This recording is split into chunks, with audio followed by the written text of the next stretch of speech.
여러분 안녕하십니까? 이노센스 TV 김홍찬입니다. 오늘부터 제가 여러분과 함께 이제 함께 공부해 보고자 하는 것은 제가 쓴 책입니다. 이 책 주제는 순진무구 수치심을 치유하다, 그런 주제입니다. 저자는 김홍찬이고요. 출판사는 한국상담심리연구원에 있습니다. 이 책은 인터넷 서점에 나와 있으므로 여러분들이 구입해서 보시면 좀 더 심도 있게 이 책에 대한 내용을 함께 공부하면서 이 주제를 한번 생각해 보려고 합니다. 저는 이 책에서 이제 저자 서문이 있습니다. 그 저자 서문에 맨 먼저 이렇게 글을 썼습니다. 제가 길을 가는데 어느 곳에서 어린아이들이 줄넘기 대회를 하는 것을 보았습니다. 어느 단체에서 주관해서 아이들이 줄넘기를 하는데 그 기교와 기술과 그 묘기를 부리는데 저 많은 훈련을 통해서 저런 줄넘기 훈련을 한다고 하는 것은 그 아이들이 많은 훈련을 통해서도 저런 기술을 익숙하게 할 수 있었지만은 단지 머릿속에 그 암기된 습득된 훈련으로 저렇게 다양한 기교를 낼 수 있을까? 단지 사람이 기계적인 존재가 아니기 때문에 저것을 활용하고 훈련은 반복적으로 했겠지만 그것을 활용하고 좀 더 그 많은 기교와 기술을 부릴 수 있는 것은 단지 훈련만 가지고서는 그렇게 될 수는 없겠다 하는 생각이 들었습니다. 많은 사람들이 그 광경을 신기하게 보면서 탄성을 지르고 박수를 쳐주면서 어떻게 저렇게 멋진 묘기를 부릴 수 있을까 하면서 많은 사람들이 신기해하였습니다. 인간의 그 능력이라고 하는 것은 대단하고 저렇게 순간순간 다양함을 표현할 수 있는 것은 어떤 저런 기계적인 훈련을 움직이는 어떤 센터가 어떤 능력이 있기 때문에 저런 능력을 발휘할 수 있는 것이 아닌가 하는 생각이 들었습니다. 인간은 컴퓨터가 아니기 때문에 저장된 메모리에서 움직이는 기계가 아니기 때문에 저런 다양한 기술을 펼칠 수 있는 그런 능력이 있는 것입니다. 몸이라고 하는 것은 외부적인 자극에 대해서 카토민이라고 하는 호르몬이 방출해서 자극에 대해서 반응은 하지만은 그러나 그것을 어떻게 반응하고 어떻게 대응하도록 시도하는 것은 어떤 그 물질로만 나오는 것이 아니라 그 마음의 주체적인 세력이 주체적인 어떤 또 하나의 존재가 그것을 움직이도록 이끈다. 우리말로 마음, 그 마음이라고 하는 주체 세력이 있다. 그런 것을 생각하게 됩니다.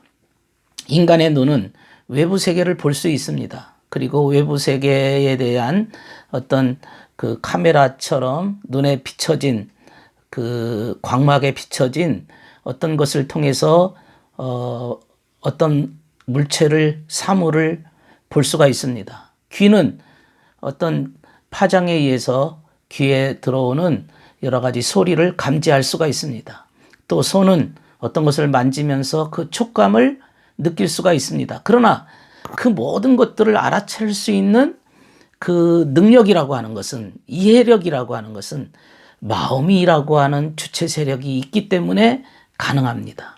그 역동을 이해하고 판단하고 그리고 또 어떻게 대처할 것인지를 이렇게 결정짓는 것은 마음이라고 하는 주체 세력이 있기 때문에 가능합니다. 그래서 종교에서도 오랫동안 인간이 죽음 저편의 세계에 갈 수 있는 것은 몸이 아니고 마음이고, 그 마음이라고 하는 존재가 또한 영원한 삶을 누리게 되는 것이다, 그렇게 하면서 그 마음을 다스리고자 애를 썼던 것입니다.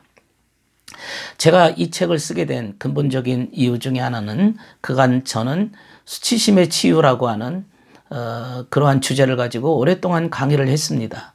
주로 상담대학원이나 각 기관에서 또 이 상담을 공부하려고 하는 자들에게 수치심이라고 하는 주제가 인간에게 얼마나 악영향을 미치는가에 대한 그러한 그 수치심의 결과가 어떻게 사람들에게 다양한 주제를 가져다주고 심지어는 중독에 이르게 하는가까지도 많은 연구를 하면서 강의를 해왔습니다. 그것은 수치심의 치유라고 하는 책은 미국의 대중적인 상담자 존 브래드쇼가 쓴 수치심의 치유라는 책이 한국어로 번역이 되어서 그 수치심의 치유라고 하는 책으로 강의를 했는데요. 그 존 브래드쇼는 본인 자신도 엮이는 가정에서 부모로부터 받은 그 영향으로 인해서 마음의 상처를 받게 되었고 그 상처로 인해서 수치심이라고 하는 본인이 말하는 암덩어리가 악마가 자신의 삶을 얼마나 파괴시켰는가, 자신의 삶을 얼마나 파괴시켰는가를 역설하고 또 그분은 이제 수치심에서 벗어나기 위해서 여러 시도를 했는데 첫 번째가 이제 자기를 사랑하는 작업이었습니다. 자기를 사랑하면서 자신의 신념을 어떻게 변화시킬 것인가를 많은 방법을 그 책에서 제시해 놓았습니다. 그리고 그분은 그 수치심의 치유를 쓰고 난 이후에 Creating Love라고 하는 창조적인 사랑으로 번역이 되어 있는데요. 그것도 저희 출판사에서 한국상담심리연구원에서 출판된 책입니다.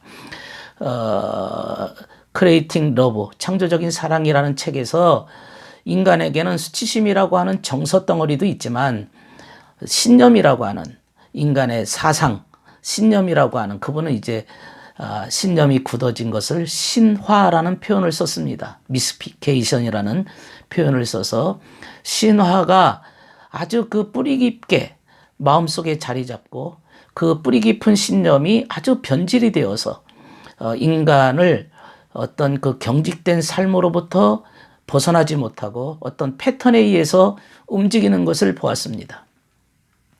그래서 그분은 이제 그 창조적인 사랑에서 그 인간이 패턴에서 벗어나지 못하는 작업을 두고서 변화시킬 수 있는 근본적인 목적 지점을 soulful이라는 용어를 써서 그 영혼의 삶을 찾아야 된다. 그러나 영혼의 soulful love, soulful한 주제를 가지고 얘기하고 있습니다.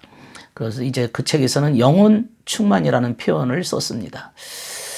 이런 주제를 가지고 그분은 수치심에 의해서 이루어진 또 하나의 신념을 가지고 어떻게 인간들이 자신의 삶을 망가뜨리고 어떤 주어진 패턴에서 벗어나지 못하고 좀 더 창조적인 삶을 살지 못하는 인간의 그 삶을 보면서 책을 썼습니다.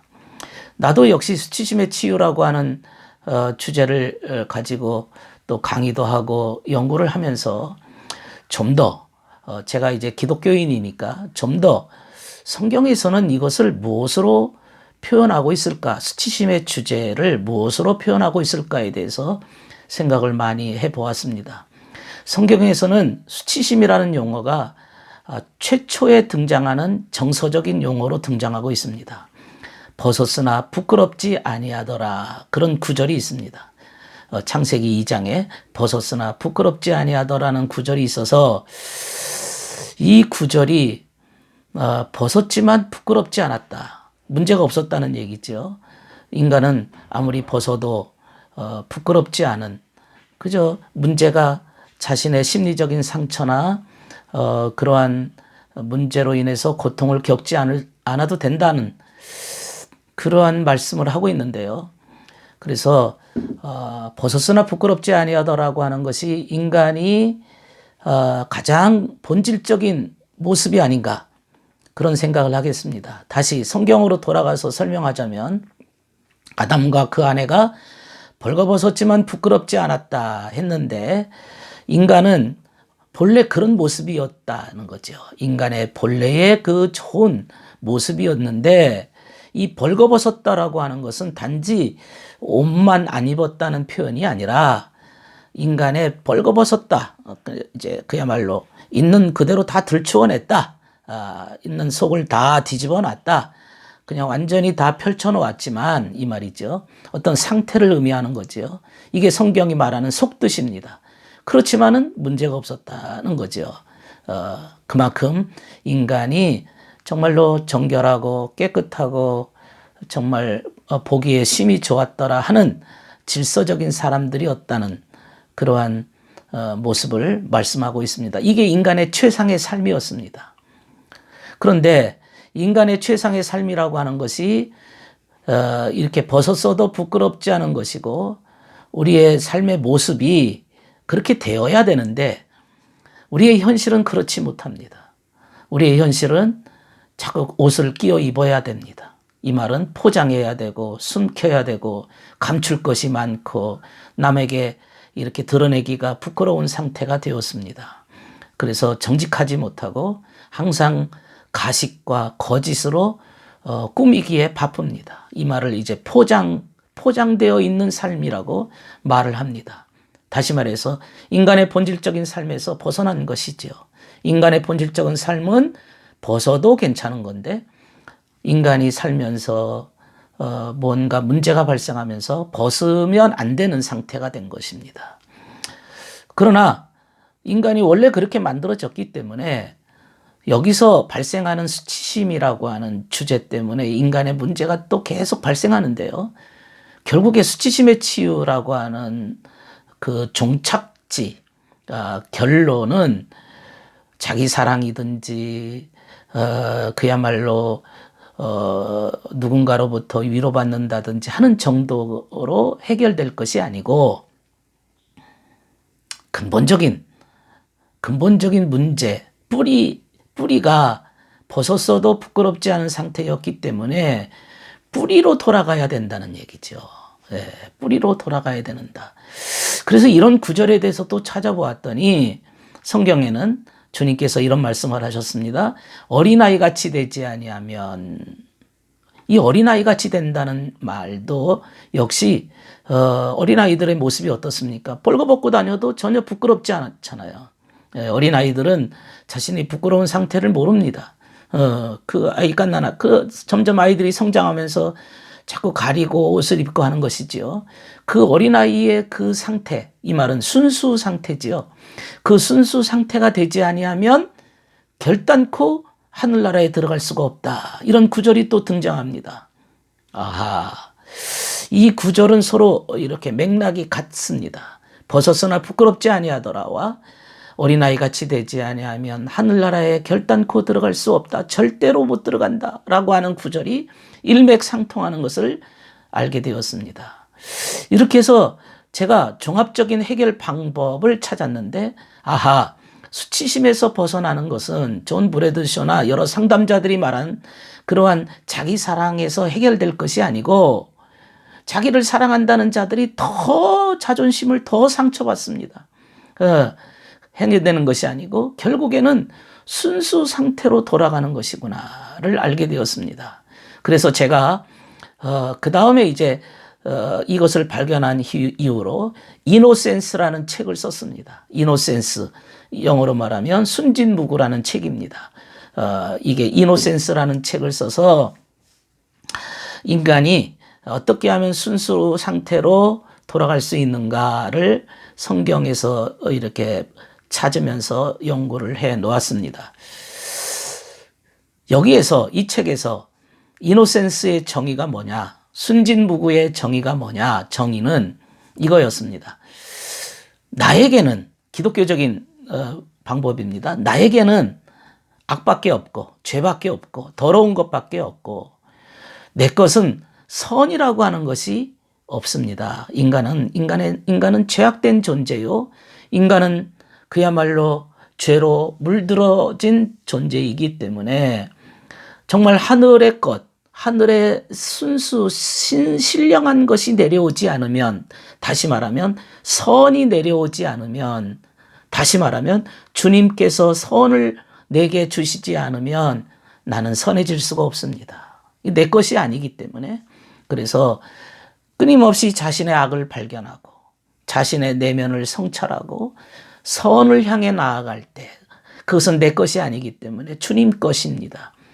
선을 향해 나아갈 때, 겸손하게 선을 향해 나아갈 때 이제 인간이 악에서 점점 벗어나기 시작하면서 진정한 치유가 있음을 알게 되었습니다.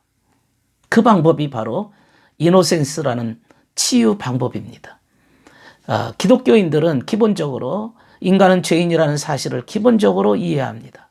나는 죄인입니다. 나는 죄인입니다. 주님께서 나의 죄를 용서해 주시기를 원합니다 하는 그러한 기도를 항상 올리고 있죠.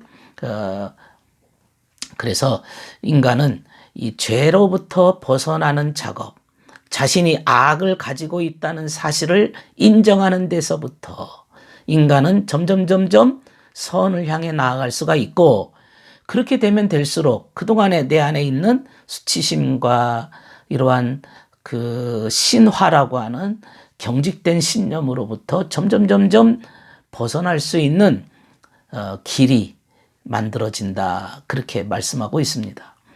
주님께서도 내가 줄였을 때 내게 먹을 것을 주었고, 목말랐을 때 마실 것을 주었고, 나그네 되었을 때 영접하였고, 헐벗었을 때 입을 것을 주었고, 병들었을 때 돌보아 주었고, 감옥에 갇혔을 때 너희들이 찾아주었다 그랬어요.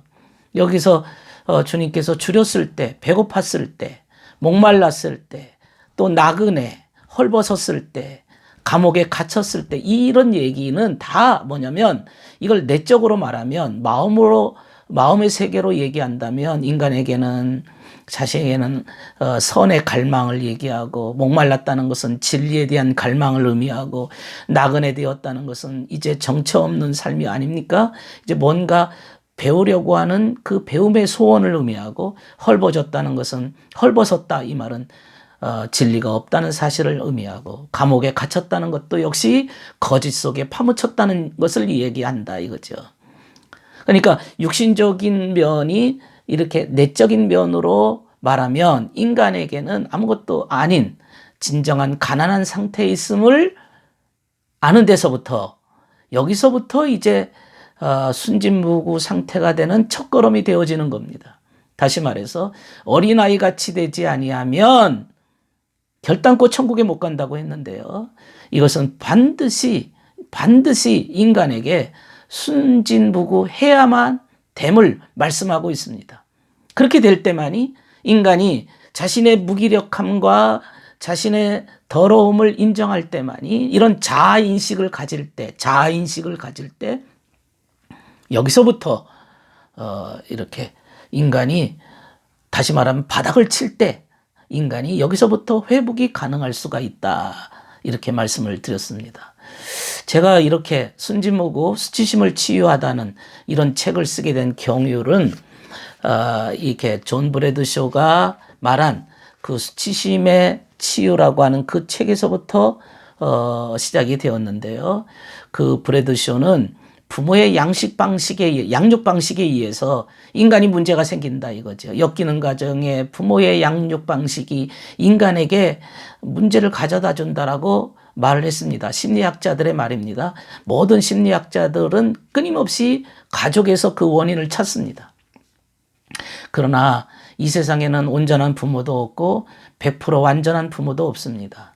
그러니 모든 사람들은 상처에 평생을 얽매여 살 수밖에 없다는 결론을 갖게 됩니다. 그는 그런 식으로 해서 독자들에게 인간의 너의 모습은 다 부모의 그 만들어준 그 양육 방식에 따라서 만들어진 산물이다, 이렇게 말씀했습니다. 그래서 저도 그 방식에 따라서 브래드쇼는 그 치유를 위해서 내면의 아이라는 치유 방식을 썼는데요. 이것은 뭐냐면 현재의 내가 과거에 상처받았던 어린 시절을 찾아가는 겁니다. 과거 속에 들어가는 거죠. 과거 속에 그 아이에게 찾아가서 어포메이션 하는 것은 그 사랑과 따뜻함과 공감과 격려와 희망을 주는 거죠. 내가 나한테. 내가 나의 과거의 어린아이, 상처 입은 아이에게 찾아가서 그 내면의 아이의 마음속에 있는 아이에게 찾아가서 위로를 해주는 거죠. 그는 내면 아이 치유 방식으로 많은 사람들을 치유해 왔습니다. 그러나 그 치유라는 것도 사실은 근본적인 치유는 되지 못합니다. 왜냐하면 저도 역시 그 초창기에 그 심리학의 브래드쇼가 말한 대로 내면 아이 치유 기법을 많이 사용했습니다. 그리고 저도 역시 거기에 관련된 책을 썼습니다. 그 책의 이름은 내면의 아이 치유 코칭이라는 책입니다. 여기에서 저는 100명의 그 과거의 어린 시절의 상처로 인해서 고통받았던 사람들의 사례를 뒤에 묶어놨습니다. 그래서 100명의 사례를 적고 치유 기법과 사례를 기록했습니다. 저도 역시 심리학적 기법으로 그 내면의 치유 코칭이라고 하는 책을 썼고요. 저자는 김홍찬입니다. 출판사는 한국상담심리연구원입니다. 여기에서 이제 활용을 했는데, 그리고 또 한 가지 또 발전을 해서 이런 매일매일의 내면의 아이가 상처받으니까 여기에 대해서 영양제를 공급하는 방식으로 날마다 365일 어떤 묵상을 하는 그러한 책도 썼습니다. 그 책의 이름은 내적 치유를 위한 365일 묵상이라는 책을 써서 365일 동안 매일매일 어떤 심리적인 위로의 양식, 심리적인 내면의 아이에게 주는 어떤 그 먹잇감을 주는 방식으로 책을 썼습니다. 그렇게 해서 과거 상처에서 벗어나기 위해서 내면의 아이를 만나고 또 수치심을 완벽하게 해결할 길을 많이 모색을 해왔습니다. 그것은 이제 제가 심리학적인 방법으로 문제를 해결하고자 했을 때의 그 책들입니다. 그러나 이제 제가 시간이 훨씬 지나서 좀 더 근본적인 해결책을 찾고자 이제 이 책을 쓰게 된 거죠. 오랜 시간이 걸쳐서 심리학적인 방법이라는 것은 어느 정도의 만족은 주지만, 어느 정도의 효과는 주지만, 그러나 근본적인 뿌리는 해결할 수 없기 때문에 제가 근본적인 뿌리를 해결하는 그런 방법이 없을까를 연구하다가 이 순진무구 수치심을 치유하다는 책을 쓰게 된 것입니다. 아마 존 브래드쇼도 이런 문제에 대해서 고민을 했을 겁니다. 근본적인 치유 방식이 없을까, 그렇게 해결했을 겁니다. 그러나 저는 이제 성경이 제시하는 방법으로 문제를 찾아보고자 이제 이노센스라는 책을 썼고, 그 다음에 이제 벗어서나 부끄럽지 아니하더라와 어린아이 같이 되지 아니하면 결단코 천국에 들어갈 수가 없다라고 하는 그러한 주제를 가지고 인간이 수치심에서 벗어날 수 있는 또 다른 방법 중에 하나가, 성경에 보면 주님께서 가죽옷을 지어 입혔다는 그런 구절이 나옵니다. 주님께서 벗어서 부끄러워진 인간들에게 가죽옷을 지어 입혔습니다. 가죽옷. 이 가죽옷이라고 하면 성경에는 흔히 이제 제사 짐승으로 양을 잡기 때문에 양가죽이라고 해석하는 것이 옳습니다. 양의 가죽이라고 표현하는 게 맞습니다. 양의 가죽옷으로 사람을 지어서 입혔다. 양이라고 하는 것은 제사 짐승입니다. 제사 짐승이라는 것은 하나님이 받으시는 짐승입니다. 그러니까 이 말은 뭐냐면 하나님께 나아가려면, 하나님께 나아가는 그러한 그 제사라고 하는 것은 악한 제사는 못 나가겠죠. 하나님이 악을 멀리 하시고 악은 그림자도 없다고 하셨는데요. 그러면 선한 제사지요. 선한 제사지요. 그래서 수치심은 양의 제사, 이 말은 다시 말하면 선으로 해결될 수 있다. 그럴 때 그 선의 가죽옷을 입어야만 인간이 어두운 상태에서 진정한 수치심의 문제가 해결될 수가 있다. 이런 말씀을 말하고 있습니다. 물론 이런 주제는 성경을 인정하지 않는 분들에게는 별로 도움이 안 될 것입니다. 그러나 성경은 좀 더 인간에게 수천 년에 걸쳐서 인간들에게 본질적인 원리, 본질적인 기본을 제시하기 때문에 성경이 다양하게 이제 해석될 수도 있습니다만은, 그러나 인간의 심리학이라는 현대 과학이 인간의 본질의 문제를 찾아갈 때에는 좀 더 폭발적인 그러한 해결 방법이 나오지 않겠습니까? 그래서 저도 역시 수치심에서 고통받았던 사람이고, 이 모든 고통이 벗어날 수 있는 것은 이렇게 물론 진리로 인한 방법밖에는 없겠다 하는 마음에서 순진무구를 말하고 있는 것입니다. 내 주변에서도 보면 제가 이제 만난 치유를 했던 그러한 분들, 내게 왔던 분들에게서도 자기 사랑을 말할 때에는 제가 자기를 사랑하십시오, 자기 스스로를 사랑해야 됩니다 라고 말할 때에는 그 순간에는 그 말이 굉장히 힘이 됐지만은 돌아서고 나면 언젠가 그 말은 다시 다 눈 녹듯이 사라져버리고 또 자존심에 상처를 받고 열등감과 불안감과 그 수치심으로 인해서 그 또 밀려옵니다. 그러면 이 열등감, 불안감, 수치심 뭐 이런 것들로 인해서 또 자신 안에서 막 자기를 방어하기 위해서 분노를 발한다든지 여러 가지 형태를 가지고 또 방어하는 삶을 살다 보니까 인간은 오히려 자기 사랑의 문제 가지고서는 결과적으로 해결할 수도 없겠다. 또 상처받은 사람들은 자기를 사랑하는 방법도 잘 이해하지 못합니다. 왜? 오랫동안 자기를 사랑해오지 않았기 때문에. 자기 사랑이라고 하는 것은 자기 사랑 하나로 만들어지는 것이 아니고, 이 자기 사랑이라고 하는 것은 그저 예를 들면 두 발과 같아서, 다리와 같아서 자기 사랑과 이웃 사랑이 같이 이렇게 걸어가야 그게 이제 아우가 맞아서 내가 이웃을 사랑해 줄 때 저 이웃이 또 나를 사랑해 주면서 나도 괜찮은 사람이구나 이렇게 동조를 맞춰가면서 나아가야 자기 사랑이 이루어지는 것이지, 저 이웃은 멀리하고 내가 나를 사랑하는 방법을 스스로 찾다 보면 결과적으로 찾을 수가 없습니다.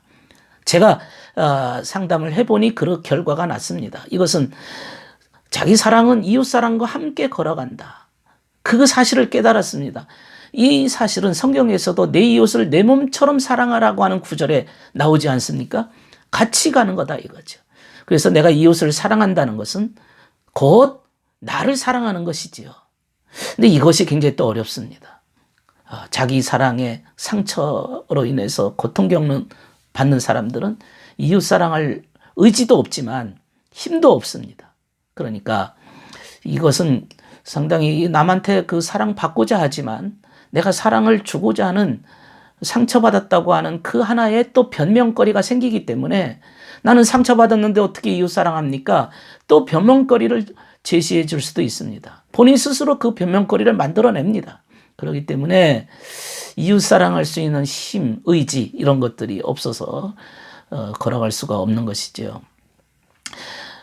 제게 찾아온 어떤 남편이 끌고 왔더라고요. 한 50대 부인인데 어려서부터 부모의 억압과 상처로 인해서 나는 지금 이렇게 됐다 이거죠. 자녀를 돌보지도 않고, 그리고 남편을 사랑할 수도 없는데 나보고 어쩌란 말이냐, 나는 이전에 부모로부터 이렇게 상처받고 살았기 때문에 어쩔 수가 없다라고 끊임없이 항변했습니다.